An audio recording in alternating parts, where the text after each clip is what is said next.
Hello friends, today we are going to discuss about motion in two dimensions. Okay, आतापर्यंत आपण ज्या concept शिकलो त्या आपण वन डायमेन्शन साठी बघितला. Motion in one dimension that is called as rectilinear motion. Okay, आता आपण शिकणार आहे मोशन इन टू डायमेन्शन, म्हणजे ऑब्जेक्ट हा टू डायमेन्शन मध्ये मूव्ह होत असणार आहे along with respect to X axis and with respect to Y axis, आणि त्याच्या रिस्पेक्ट टू जे instantaneous velocity acceleration, instantaneous velocity acceleration as well as displacement, या सगळ्या कन्सेप्ट ज्या रेक्टिलिनियर मोशनसाठी होत्या त्याच असणार आहेत.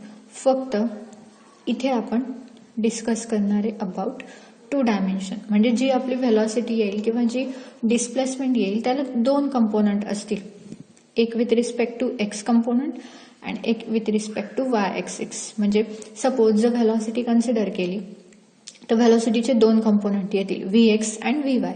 V x is the velocity along x axis, v y is the velocity with respect to Y axis. Okay, displacement पण असला असता तर डिस्प्लेसमेंटचे पण दोन कंपोनंट येतील along x axis along y axis. कळते? म्हणजे इथे आपण जे आता बघणार आहे त्यात जे पण तुमच्या कन्सेप्ट येतील, व्हेलॉसिटी येणार, डिस्प्लेसमेंट येणार, ॲक्सेलरेशन येणार, प्रत्येकाला दोन कंपोनंट असतील, V x V Y, A x A Y, and displacement is also along x and Y axis. Okay, आता इथे एक डायग्राम ड्रॉ केली आहे. टू डायमेन्शन्स म्हणतोय, दोन ॲक्सिस दाखवणं मस्ट आहे. Okay, this is your x axis, Y axis. Motion is in the two dimension, that is motion is in the x y plane. Okay, x Y प्लेनमध्ये motion होतंय म्हणजेच त्याला आपण काय म्हणतोय की हे मोशन टू डायमेन्शनमध्ये. दोन ॲक्सिस आलेत की नाही, दोन ॲक्सिस आलेत म्हणजेच हे मोशन टू डायमेन्शनमध्ये होते. Okay, so to study the two dimension motion we have to take x y plane. Okay, so इथे पण दोन कंपोनंट असणार ना पोझिशन वेक्टर्सला. आता बघा, इनिशियली ऑब्जेक्ट कुठे असणार आहे, हा जो कर्व आहे म्हणजे ऑब्जेक्ट रँडमली मूव्ह होतोय. आपण आता दोन पॉइंट कन्सिडर करतोय, एक पॉइंट आहे पी, एक पॉइंट आहे क्यू. डायग्राम सोपी आहे तर नीट समजून घ्या फक्त. ओके, सो एक पॉइंट आहे p point, that is your initial displacement and q is your final displacement. Okay, initially तो ऑब्जेक्ट पी पॉइंटला पोहोचलाय and after some time instant तो ऑब्जेक्ट क्यू पॉइंटला पोहोचलाय. ठीक आहे, सो जे इनिशियल डिस्प्लेसमेंट असणार आहे त्याचं ओरिजिन पासूनचं, ते ओरिजिन पासूनचं पी पॉइंट पर्यंतचं डिस्प्लेसमेंट ते R1 ने आपण डिनोट करतोय. ओके, आणि आफ्टर सम इन्स्टंट तो कुठल्या फायनल पॉइंटला पोहोचतोय, क्यू पॉइंटला. सो क्यू पॉइंटला तो जेव्हा पोहोचला त्याचं जे डिस्प्लेसमेंट आहे ते with respect to origin show करायचंय, that displacement is your R2. Okay, diagram अगदी सोपी आहे. एक सिंपल कसाही तुम्ही कर्व करणार random, initial position p, final position q, p point आणि ओरिजिन जॉईन केले that is your R1 displacement, q point and origin join केले that is your R2 displacement. Okay, and distance from p to q or displacement between the two points P and Q, that is distance between initial point and final point, that is R1 minus R2. दिसतंय ना? Okay, so तुम्ही म्हणणार की इथे R1 short distance दिसतंय, R2 long distance आहे, तो R2 minus R1 यायला हवा, बट इनिशियल मधून final. Okay, so R1 minus R2 या पद्धतीने ते डिनोट करायचे. सो R1 मायनस R2 इथे काय शो करतोय, displacement between the two points P and Q. Okay, magnitude wise विचार करणार आहे आपण त्याचा. हे डिस्टन्स जरी निगेटिव्ह येत असलं तरी मॅग्नेट्यूड वाईज त्याला आपण पॉझिटिव्ह कन्सिडर करणार. ओके, डायग्राम समजली. देन हे बघा, हे एवढं जे डिस्प्लेसमेंट असेल that is delta y, and हे जे डिस्प्लेसमेंट असेल पी पॉइंट पासून एक परपेंडिक्युलर एक्स ॲक्सिसवर काढला, क्यू पॉइंट पासून एक परपेंडिक्युलर एक्स ॲक्सिसवर काढला, x1 आणि x2 मधलं जे डिस्प्लेसमेंट होतं that is your delta x. तसंच पी पॉइंट पासून परपेंडिक्युलर काढला वाय ॲक्सिसवर, क्यू पासून परपेंडिक्युलर काढला वाय ॲक्सिसवर. This is y1, this is y2, this is your delta y. कळते? अगदी सिंपल डायग्राम आहे. पहिले काय करायचं, एक रँडम कर्व काढायचा, show the initial point and final point, join them with respect to origin, call them as R1 and R2. After that, show the final displacement that is r1 minus r2. After that, draw perpendicular from the point P to the x-axis, from the point Q to the x-axis. Call this as x2, call this as x1. So x2 minus x1, that is your delta x. Okay. Draw perpendicular from the point P to the y-axis, from the point Q to the y-axis. y2, y1, y2 minus y1 is your delta y. Okay. Diagram समजली असणार आहे, फार काही कठीण नव्हती ती. Okay. So बघा आता इथे आपण काय म्हणतोय की assume that object is moving in the x y plane. कळलंय सगळ्यांना? ओके. एक्स वाय प्लेन म्हणजेच 2 डायमेन्शनल प्लेन आलं. Okay, no doubt. पोझिशन, जी पोझिशन डिस्क्राईब करणार आहे 2 डायमेन्शन मधली, ती आपण व्हेक्टर आर ने ड्रॉ करणार आहे. सॉरी, व्हेक्टर आर ने शो करणार आहे. आणि व्हेक्टर आर ची व्हॅल्यू असणार आहे r2 minus r1. Done. Initially object कुठे कन्सिडर केला आपण? Initially object is at point P and after some time it reaches to the point Q. Okay. So position vector show करायचा आहे r1, this is your r1, and position vector this is your r2. Okay. So कसं show करायचंय त्याला बघा. Sorry, r1 जो असणार आहे तो r1. ठीक आहे. आता बघा r1 ची पोझिशन. ठीक आहे. सो r1 चे 2 कोऑर्डिनेट्स आहेत, एक x1 आहे आणि एक y1 आहे. Okay. So x1 plus y1. Okay. ठीक आहे. x1 एक्स ऍक्सिसच्या अलॉंग जो पण कंपोनंट येतो त्याला युनिट वेक्टर आय कॅपने जॉईन करून दिलं, आणि जो y1 असेल, वाय ऍक्सिसच्या अलॉंगचा जो युनिट वेक्टर असतो तो असतो जे कॅप. सो r1 वेक्टर काय झाला? x1 I cap plus y1 जे कॅप. पुन्हा सांगते, नीट लक्ष द्या. ठीक आहे. पोझिशन वेक्टर शो करायचं आहे आपल्याला. कोणाचं पोझिशन वेक्टर शो करायचंय? Position vector r1. r1 कुठून कुठे ते कळतंय आपल्याला की O आणि P. ठीक आहे ना? हा r1 वेक्टर आहे. म्हणजे P पॉइंट पासून आपण जे परपेंडिक्युलर्स ड्रॉ केले आहेत ते घ्यायचे आहेत आपल्याला. P पॉइंट पासून परपेंडिक्युलर शो केला x1 आणि y1. हे 2 कोऑर्डिनेट्स मिळाले आपल्याला. एक x1 कोऑर्डिनेट मिळाला, एक y1 कोऑर्डिनेट मिळाला. x1 कोऑर्डिनेटच्या रिस्पेक्ट टू जो युनिट वेक्टर घ्यायचा असतो तो नेहमी आय घ्यायचा, आणि वाय ऍक्सिसच्या अलॉंगचा जो युनिट वेक्टर घेता तो प्रत्येक वेळी जे कॅप घेता. आणि जर इथे झेड ऍक्सिस असता, 3 डायमेन्शन असता, जर झेड ऍक्सिस असता तर के घेतला असता, आय कॅप, जे कॅप अँड के कॅप. हे कंपल्सरी ठरलेले आहेत की हा एक्स ऍक्सिसच्या अलॉंगचाच युनिट वेक्टर असणार आहे, हा वाय ऍक्सिसच्या अलॉंगचाच असणार आहे, आणि झेड ऍक्सिसच्या अलॉंगचा के कॅप असणार आहे. ओके. r2 साठी तुम्ही विचार करा बरं. आता पोझिशन वेक्टर r2 जर शो करायचा असेल तर r2 आहे with respect to Q. Okay. So Qचा एक्स कोऑर्डिनेट झाला x2, unit vector i cap, plus Qचा वाय कोऑर्डिनेट झाला y2 जे कॅप. ओके. काहीच कठीण नव्हतं. Position vector r1 vector and r2 vector. Okay. हे पोझिशन वेक्टर शो केले गेले. आता हे पोझिशन वेक्टर इथे लिहून घेते की जेणेकरून तुम्हाला पुन्हा समजायला सोपं होईल. आणि आपण आता व्हेलॉसिटी आणि ऍक्सेलरेशनचं जे काही व्हॅल्यूज आहेत त्या फाइंड आउट करणार आहे in the 2 dimension. Okay. So r1 vector होता आपल्याकडे. r1 इज इक्वल टू काय होता?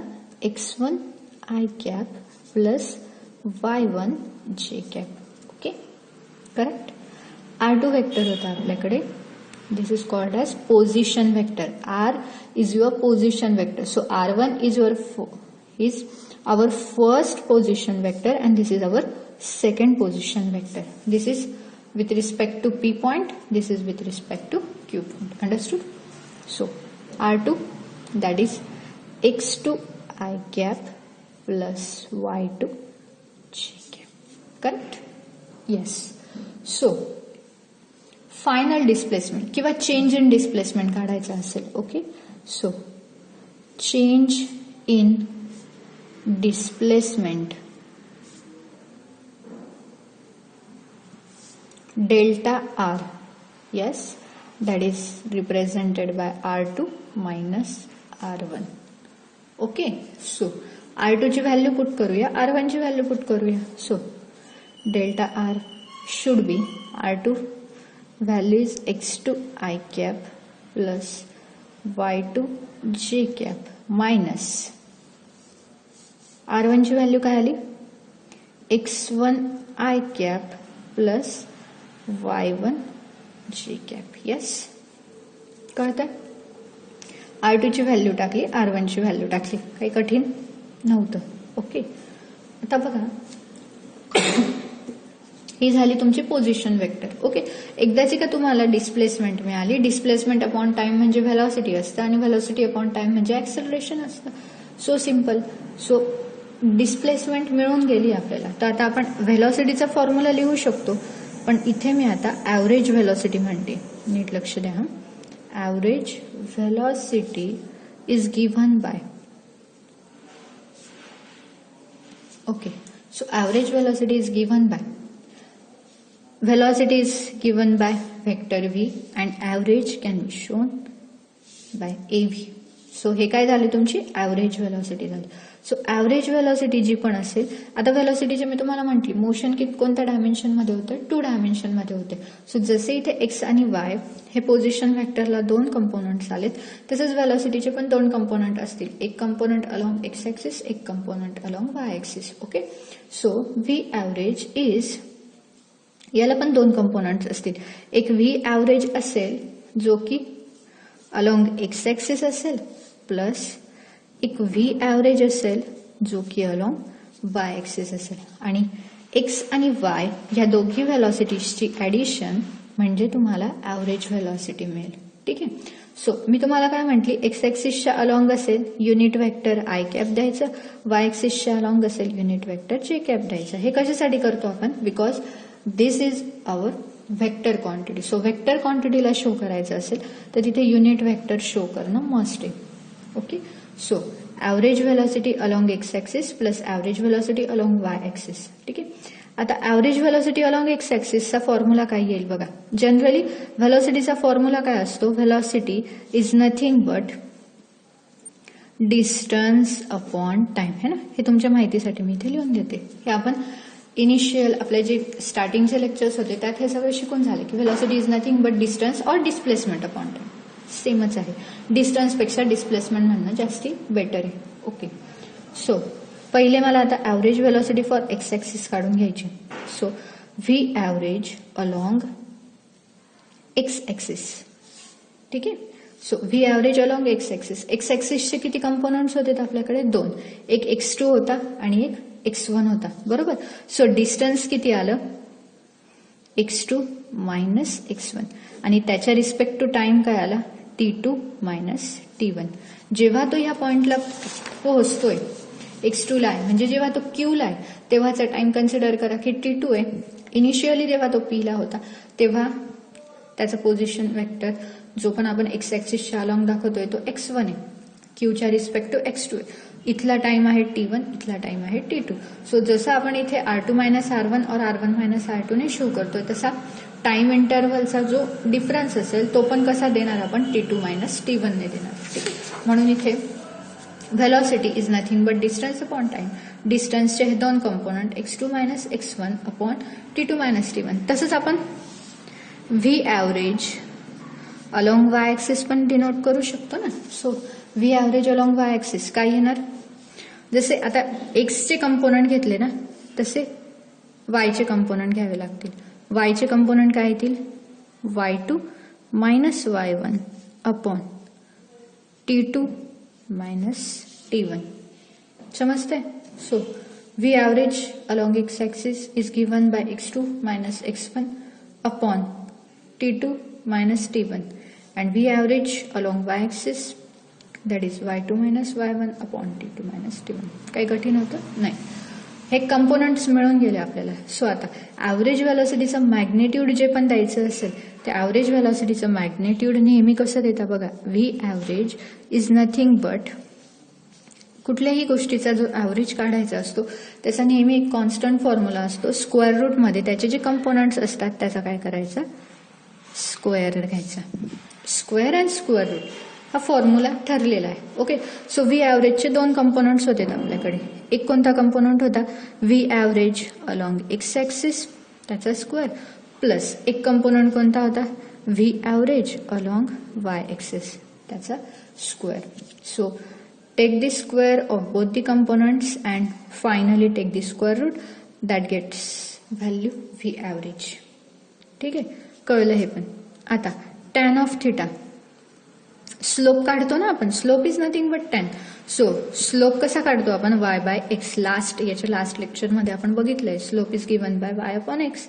So slope is given by y by x. मग इथे वाय म्हणजे कुठला component, v average of y, कळतंय ना. आणि इथे v average of x, that gives the value of tan of theta. कळलं इथपर्यंत.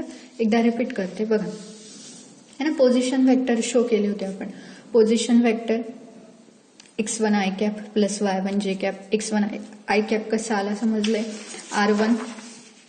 सो इथून आपण परपेंडिक्युलर ड्रॉ केला. This is x1 i cap, y1 j cap, x2 y2 j cap. ठीक आहे, r1 r2 शो केलं. चेंज इन डिस्प्लेसमेंट म्हणजे काय, दोघांची मायनस केली. So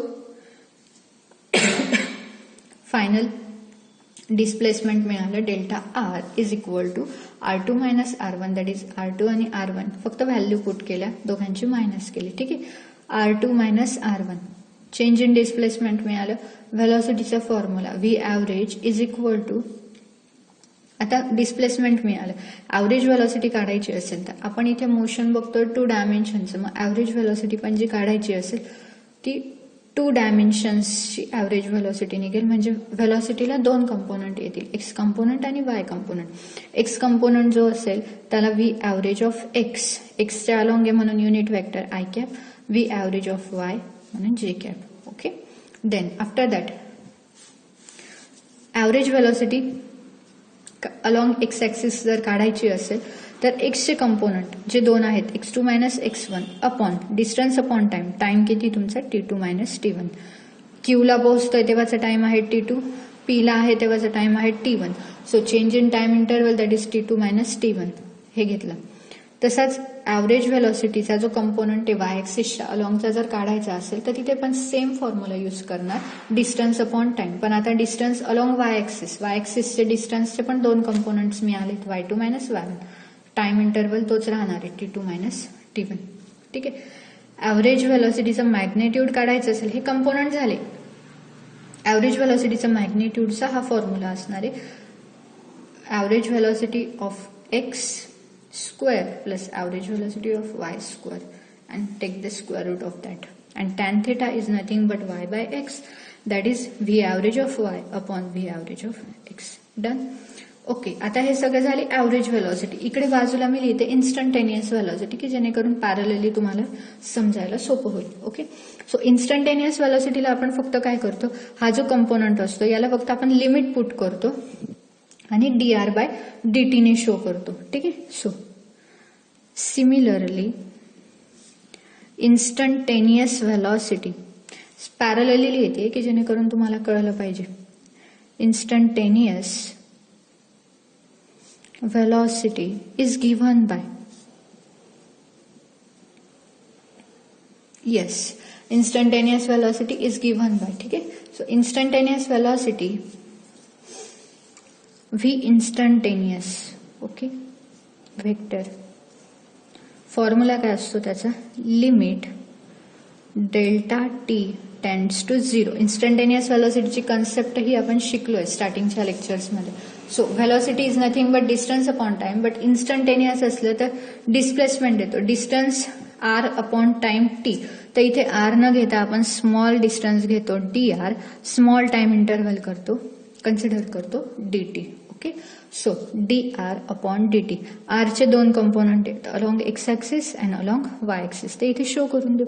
so v instantaneous is given by limit delta t tends to 0. आरचे 2 component, एक x ॲक्सिसच्या अलॉंगचा component dx upon dt i cap plus dy upon dt j cap. Okay, and magnitude of instantaneous velocity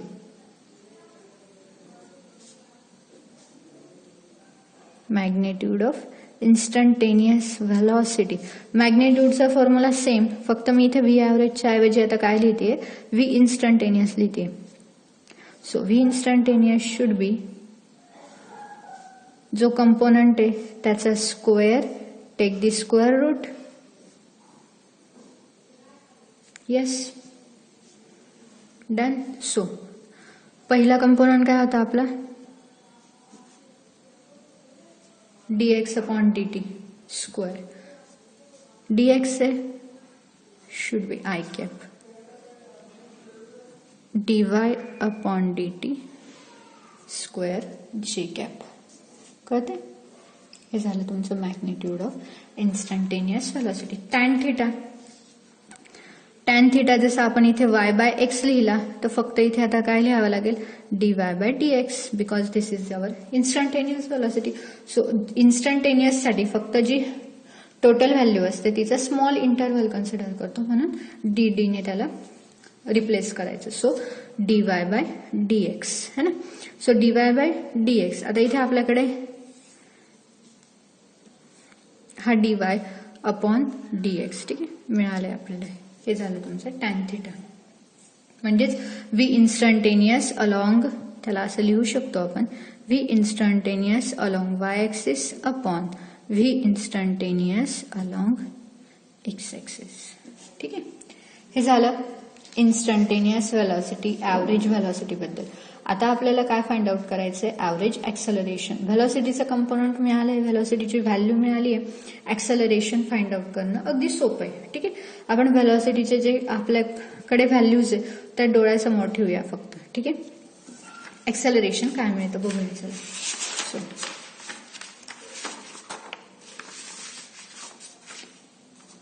average acceleration.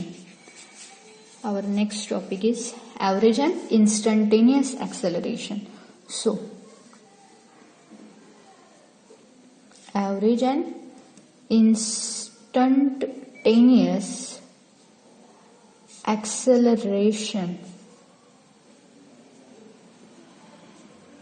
but that should be in 2 dimension. Okay,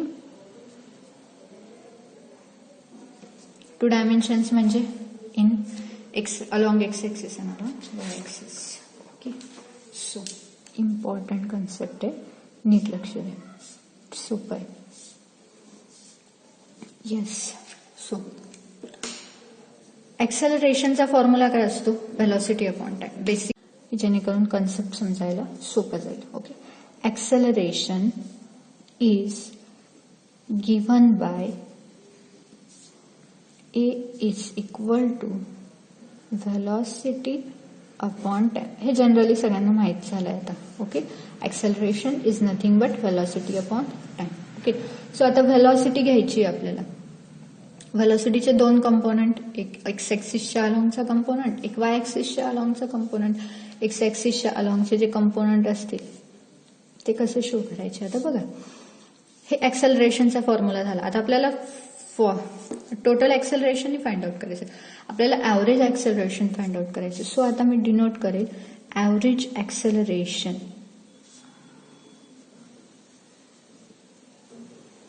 average acceleration is given by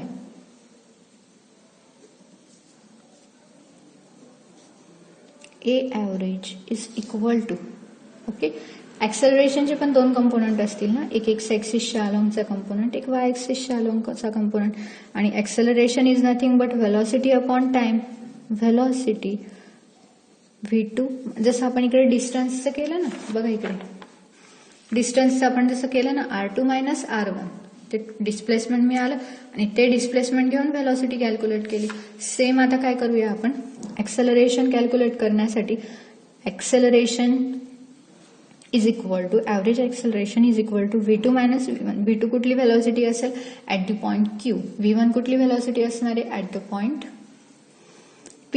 yes, T2 minus T1. Okay. So आता बघा या V2चे पण दोन component येतील, एक x ऍक्सिसच्या अलॉंगचा, एक y ऍक्सिसच्या अलॉंगचा. या V1चे पण दोन कंपोनंट येतील, एक एक्स ऍक्सिसच्या अलॉंग, एक वाय ऍक्सिसच्या अलॉंग. ही स्टेप नीट समजून घ्या, कन्फ्युज होऊ नका. ओके.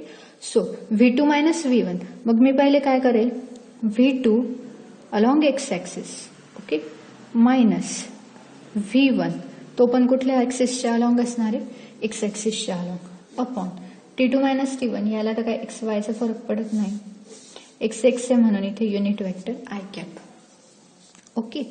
प्लस परत V2 मायनस V1 झालं, बट V2 मायनस V1चे जे कंपोनंट्स आपण शो केले ते एक्स आणि वाय ऍक्सिसच्या अलॉंग, फक्त एक्स ऍक्सिसच्या अलॉंगचे शो केले.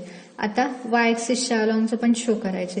सो परत V2 minus V1 upon T2 minus T1, but along y-axis and that should be J cap. Yes? समजला? V2 minus V1 upon T2 minus T1, but V2 च्या along x-axis, V1 along x-axis, T2 minus T1, x-axis म्हणून I cap plus again V2 minus V1 but along y-axis. So V2y minus V1y upon T2 minus T1 along J cap. Yes? So average acceleration component समजले. So average acceleration is nothing but average acceleration along x-axis plus average acceleration along y-axis. x-axis च्या along म्हणून I cap, y-axis च्या along म्हणून J cap. Yes? average acceleration म्हणजे काय, average acceleration च्या x कंपोनंटच्या अलॉंगची जी व्हॅल्यू येणार ती प्लस ऍव्हरेज ऍक्सेलरेशनची वाय कंपोनंटच्या अलॉंग जी व्हॅल्यू येणार ती, दोघांची ऍडिशन म्हणजे टोटल ऍक्सेलरेशन कळते. आणि magnitude of average acceleration is the same formula.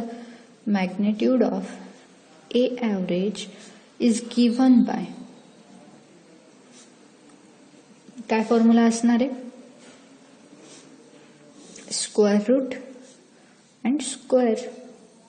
Yes, same formula.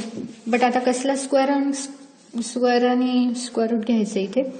Average acceleration a average along x axis त्याचा square plus a average along y त्याचा स्क्वेअर. ठीक आहे. हा काय झाला, vector a. That is average ऍक्सेलरेशनचं मॅग्नेट्यूड मिळालं है ना. Tan theta is nothing but y by x. Y म्हणजे काय, a average along y axis upon a average along x axis. Yes, कळलं. यालाच पॅरलली आता इन्स्टंटेनियस ऍक्सेलरेशनची व्हॅल्यू मिळवूया. जसं इन्स्टंटेनियस व्हेलॉसिटीची व्हॅल्यू मिळाली तसं इन्स्टंटेनियस ऍक्सेलरेशन यालाच पॅरलली लिहिते. येस. सो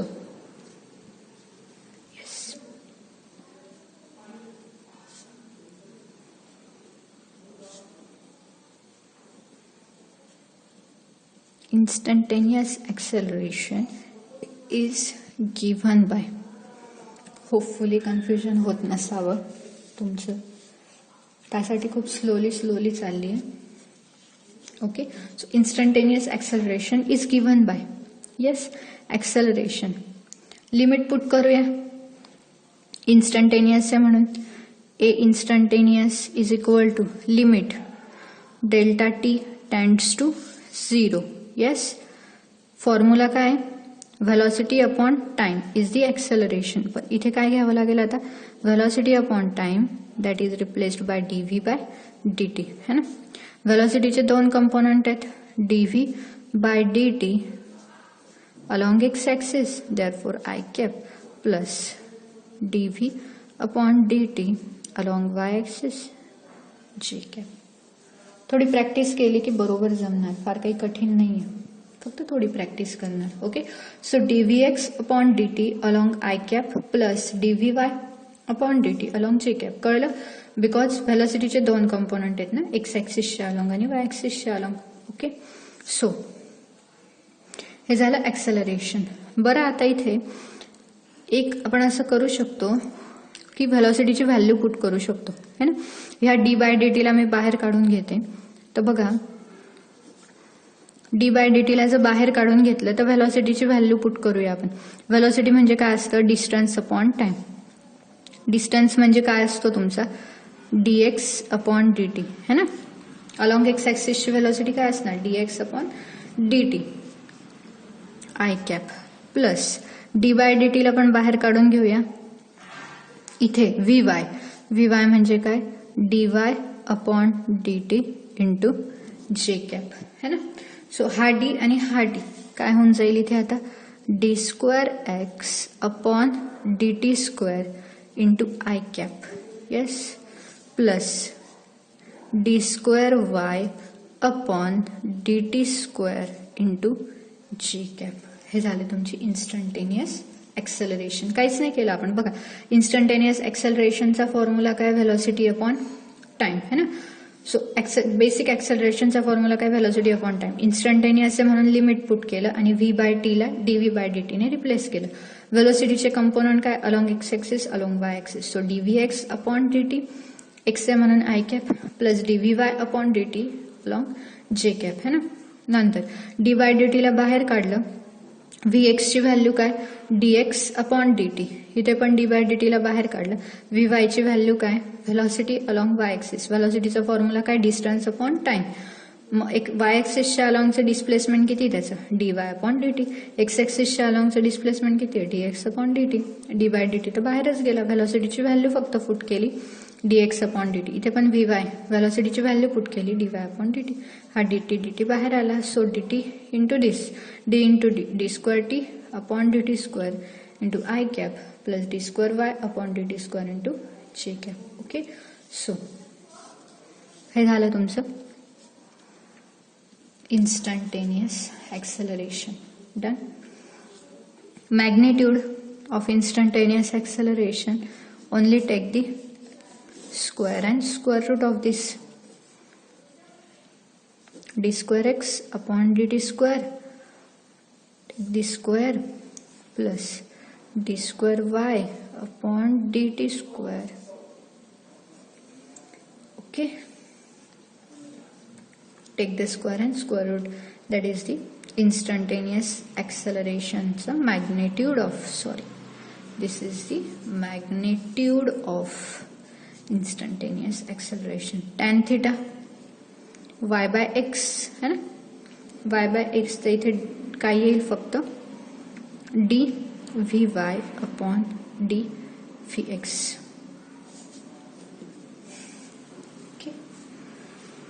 ह्या सगळ्या व्हॅल्यूज झाल्या आपले instantaneous acceleration, average acceleration, instantaneous velocity and average velocity. Okay, इथे आपलं मोशन इन 2 डायमेन्शन हा जो काही आपला टॉपिक होता त्याच्या सगळ्या कन्सेप्ट्स इथे आपण कव्हर केल्या आहेत. ओके, आता नेक्स्ट व्हिडिओमध्ये आपण प्रोजेक्टाईल मोशन स्टार्ट करणार आहेत. ठीक आहे.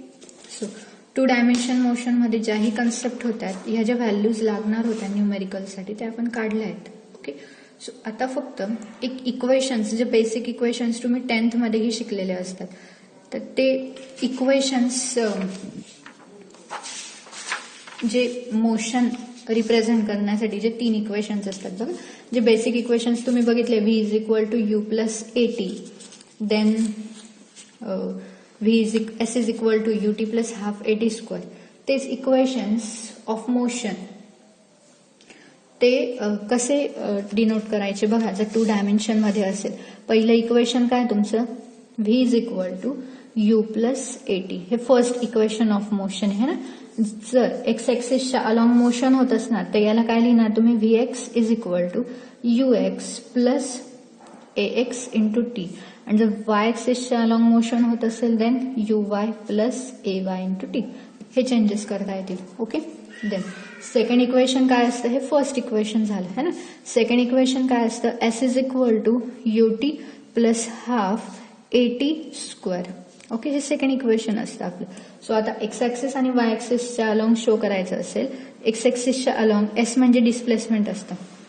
So Sx is equal to इथे u म्हणजे initial velocity along x axis t plus half of a x t square है ना, प्लस आणि वाय एक्सिसच्या अलॉंगचं शो करायचं असेल तर s y is equal to u y t plus half a y t square. हे असे changes जे करता येतील तुम्हाला है ना.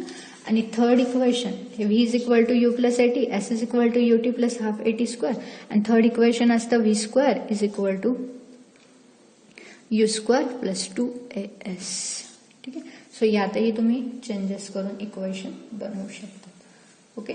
सो हे सगळे न्यूमेरिकल्ससाठी इम्पॉर्टंट होते, याच्या व्यतिरिक्त काहीही नसणार आहे. नेक्स्ट व्हिडिओमध्ये आपण प्रोजेक्टाईल मोशन बद्दल स्टार्ट करणार आहे. ठीक आहे. थँक्यू.